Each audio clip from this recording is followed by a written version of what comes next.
Hey guys, this is Sandra. Welcome back to Boho Jewel here on YouTube. So I was getting ready to pop a few things out of my silicone mold, my resin silicone mold, and I just wanted to take a minute or two to share with you my thoughts about the difference between silicone trays and plastic trays. I've done a lot of videos with the plastic trays, which is just kind of what I got used to using, and I decided I wanted to try the silicone trays a couple months ago, and I do like them, and I'm going to tell you why. So I've got some pieces in here, and they're clear, which makes it hard to see, but they really do pop out of the molds super easy, so you can see that. So they just really separate, like you barely even have to try, versus with the plastic trays, a lot of times, let me use one that's empty.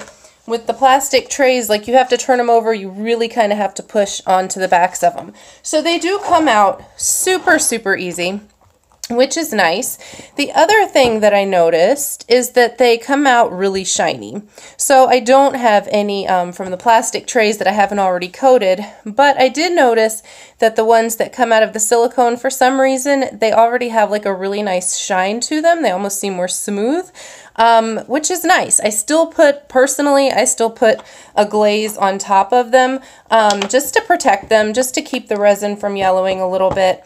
There's a little sand dollar that I put in that one. So those are a couple of benefits. Now, and there's that one still too. So that is really nice. Now, the only thing that I would share though, like with these right here, I decided to do some layering with these. So I put the little dandelions in the bottom and I filled it up just enough to keep them in there. And I'm going to do some layering on the back.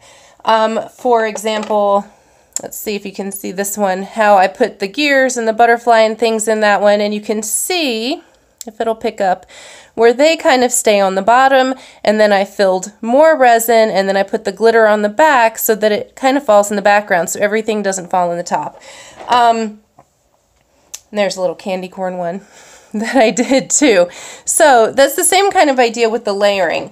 I don't love to layer in the silicone simply because it really does come loose super easy. Like you basically just have to pick it up the wrong way, and if it's already dried in there, then it's gonna pop up. The problem with that is what I noticed anyway. Even if I tried to get it really fit back down in there and then layer on the back, you run that risk of the resin sliding underneath, and then it'll end up covering your piece in places maybe where you don't want to and end up with some unintentional bubbling.